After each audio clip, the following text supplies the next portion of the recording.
Good morning everybody.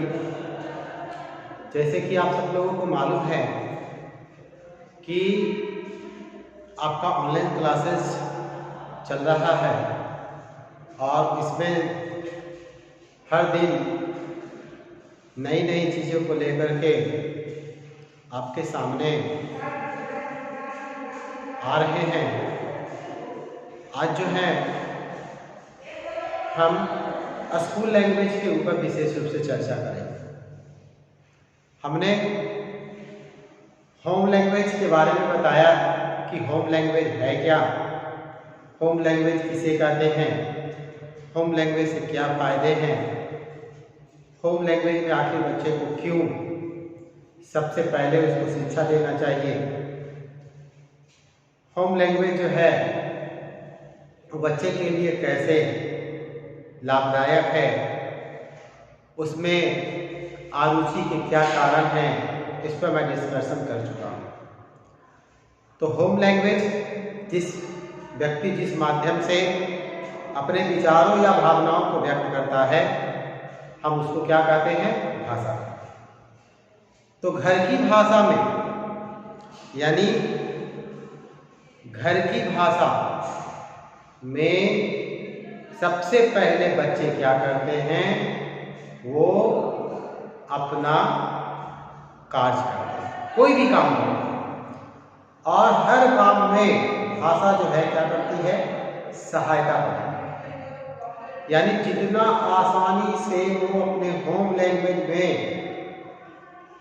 अपनी मातृभाषा में किसी भी काम को आसानी से कर लेते हैं, उतना किसी अन्य दूसरी भाषा में नहीं कर पाते। मैं इस पर चर्चा करूँगा। आज हम चर्चा करेंगे विद्यालय भाषा। तो बालक विद्यालय में जिस भाषा के माध्यम से क्या करता है, जिस भाषा के माध्यम से शिक्षा ग्रहण करता है, बालक विद्यालय में जिस माध्यम से शिक्षा ग्रहण करता है वह विद्यालय की भाषा है। विद्यालय में बालक को घर से बिल्कुल ही अलग वातावरण मिलता है। यानी घर के वातावरण और विद्यालय के वातावरण में क्या होती है? अंतर होता है। कहने का मतलब है कि बिल्कुल ही घर के वातावरण से या विद्यालय के वातावरण से बिल्कुल ही अलग माहौल मिलता है।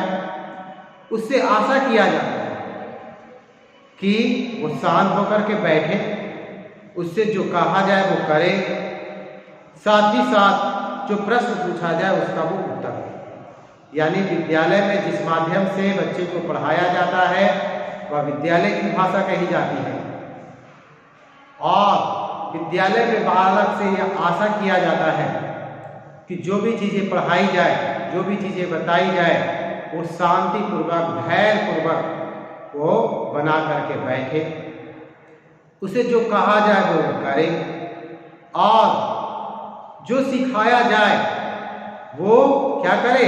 वो सीखे। उससे यह आशा किया जाता है। शिक्षक क्या करते हैं? बालक को दिन प्रतिदिन नए नए ज्ञान से अवगत कराते हैं। इन नए नए ज्ञान को वो जल्दी से जल्द सीखे, इसके लिए शिक्षक प्रयासरत रहता है। साथ ही साथ कभी कभी यह भी देखा गया है कि बहुत सारे बालक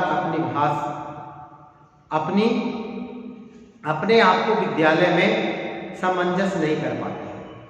उन्हें कठिनाइयों का सामना करना पड़ता है, क्योंकि घर के वातावरण और विद्यालय के वातावरण दोनों में क्या होता है?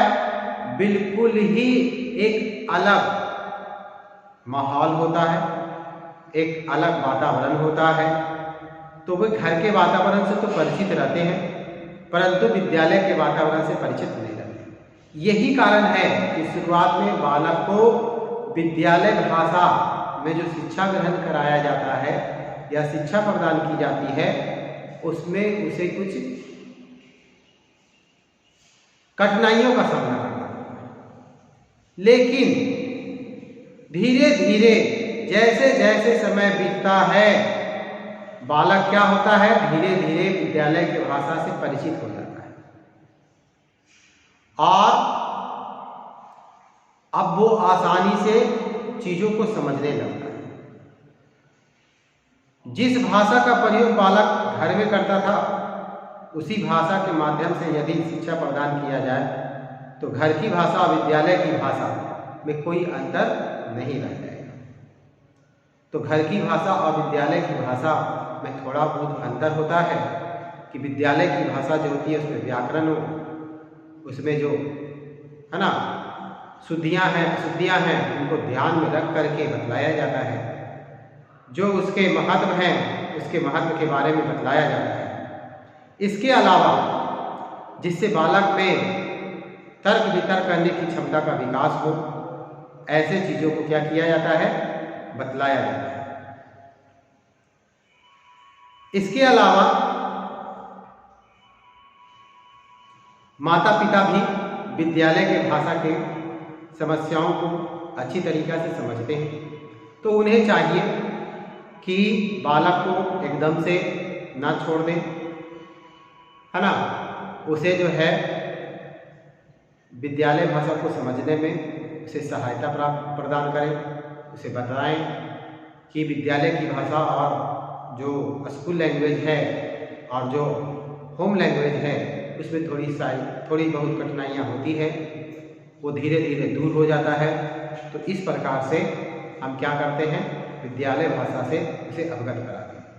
घरेलू भाषा की अपेक्षा विद्यालय भाषा का स्तर जो होता है वो क्या होता है कि शक्ति भी गत्यात्मक होती है और उच्च कोटि का होता है।